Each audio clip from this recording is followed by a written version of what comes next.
तो आज के इस वीडियो में हम क्लास 12th की जो इकोनॉमिक्स है उसके महत्वपूर्ण जो पहला चैप्टर है उसके महत्वपूर्ण वन लाइनर प्रश्न देख लेते हैं।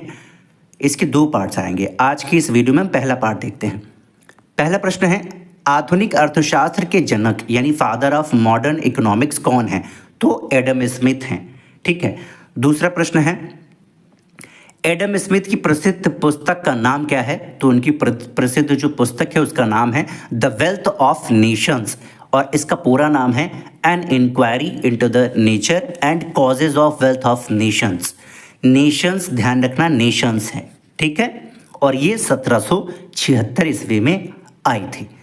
एडम स्मिथ की पुस्तक द वेल्थ ऑफ नेशंस किस वर्ष प्रकाशित हुई थी? तो 1776 में। इकोनॉमिक्स के फील्ड में ये बहुत ही महत्वपूर्ण पुस्तक मानी जाती है और ऐसा माना जाता है कि पूंजीवाद भी यहीं से शुरू हुआ है। इनकी पुस्तक से जो पूंजीवाद का विचार आया वहीं से आया। कीन्सियन अर्थशास्त्र का जनक कौन है? तो इनके नाम से ही क्लियर हो रहा है, जॉन मेनार्ड कीन्स। कभी कभी इसको शॉर्ट फॉर्म में जे.एम. कीन्स भी बोलते हैं, तो उसको भी ध्यान रखिएगा। ठीक है, जे.एम. कीन्स भी बोलते हैं। अगला है, जॉन मेनार्ड कीन्स की कौन सी पुस्तक 1936 में प्रकाशित हुई? यानी कि नाम पूछ रहा है। The general theory of employment, interest and money. ध्यान रखिएगा, सन पूछ सकता है 1936। अगला है, महान मंदी यानी ग्रेट डिप्रेशन जो आई थी वो किस वर्ष शुरू हुई थी? तो 1929 में। 1929 की महामंदी का मुख्य कारण क्या था? तो उत्पादनों की अधिकता यानी ओवर प्रोडक्शन था। इसके अलावा और भी रीज़न थे, जैसे विश्व युद्ध हो गया, मार्केट क्रैश हो रहा था ना, शेयर मार्केट, स्टॉक मार्केट जो अमेरिका का था, और भी बहुत सारे रीज़न थे। अगला है, कीन्स के अनुसार पूर्ण रोजगार कैसे प्राप्त किया जा सकता है? तो वो है मांग यानी डिमांड को बढ़ाकर। इसका बेसिक सा फंडा क्या है? अगर आप डिमांड बढ़ाएंगे तो लोग, क्योंकि डिमांड है, मांग है, तो लोग क्या सोचेंगे कि चलो फ़ायदा उठाया जाए, क्योंकि मांग है इस चीज़ की, तो इसका प्रोडक्शन करते हैं। जब वो प्रोडक्शन करेंगे तो अकेले तो करेंगे नहीं, कई सारे कर्मचारियों को रखेंगे अपने वहाँ। जब अपने वहाँ कर्मचारियों को रखेंगे तो उनको रोजगार मिलेगा तो पैसा मिलेगा, और वही अंततः उद्देश्य ही था पूर्ण रोजगार प्राप्त करने का। तो मांग बढ़ाइए, रोजगार अपने आप से होने लगेगा। क्यों? प्रोडक्शन करने वाले आएंगे, उनको लालच रहेगा कि हम प्रॉफिट कमाते हैं और खूब सारा है ना चिल करते हैं, वो अमीर बनते हैं, इस देश के सबसे रिचेस्ट पर्सन बनते हैं, है ना। ये सब होता है, कंपटीशन तो उनके भी बीच में होता रहता है ना। अगला है, समग्र अर्थशास्त्र मैक्रो इकोनॉमिक्स के 4 प्रमुख क्षेत्र कौन से हैं? तो आप जानते हैं, उपभोक्ता होता है यानी हाउस होल्ड सेक्टर होता है, उत्पादन होता है यानी कि प्रोडक्शन सेक्टर हो गया, और उसके बाद तीसरे नंबर पे आता है सरकार, गवर्नमेंट, और चौथे नंबर पे कौन आता है? बाहरी क्षेत्र यानी इंपोर्ट और एक्सपोर्ट। ये सुना होगा आपने ना, इंपोर्ट एक्सपोर्ट। एक्सपोर्ट को एक्स से शुरू करते हैं, ठीक है, डिनोट करते हैं। अगला है, पूंजीवादी अर्थव्यवस्था यानी कैपिटलिस्ट इकोनॉमी का मुख्य उद्देश्य क्या है? तो इसका लाभ जो इसका उद्देश्य जो मुख्य होता है वो होता है लाभ अधिकतम करना, प्रॉफिट मैक्सिमाइजेशन। अगला है, समाजवादी अर्थव्यवस्था सोशलिस्ट इकोनॉमी का प्रमुख उद्देश्य क्या है? तो सामाजिक कल्याण यानी सोशल वेलफेयर होता है। मांग और आपूर्ति का संतुलन कब होता है? तो लिखा है इक्विलिब्रियम। तो जब इक्वल होगा तो इक्विलिब्रियम हो जाएगा, जब मांग और आपूर्ति आपस में बराबर हो तो इक्विलिब्रियम हो जाएगा। अगला है, सकल घरेलू उत्पाद यानी जीडीपी में किसे शामिल किया जाता है? तो घरेलू उत्पादन, डोमेस्टिक प्रोडक्शन को शामिल किया जाता है।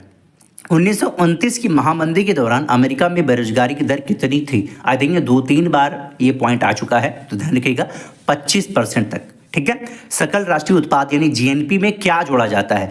विदेशों में नागरिकों की आय, यानी अपने देश के लोग विदेशों में जितना कमा के बढ़िया, सऊदी अरेबिया हो गया, अलग हो गया विदेश में, अमेरिका, यूएसए, जहाँ भी कमा रहे हों, लंदन में, वहाँ से यहाँ भेजते हैं, तो उनकी आय को जीएनपी में जोड़ा जाता है, क्योंकि यहाँ नेशनल प्रोडक्ट होता है, एन है ना, बीच में घुसा हुआ है, तो एन की वजह से नेशनल प्रोडक्ट है, तो वो चीज़ जोड़ी जाती है।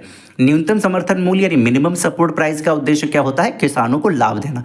ये जो एमएसपी होता है, एमएसपी क्यों सर उसको दी जाती है किसानों को? ताकि ये जो बड़े बड़े मॉन्स्टर हमारे बाज़ार में टहल रहे हैं ना, वो इनको ठग ना ले।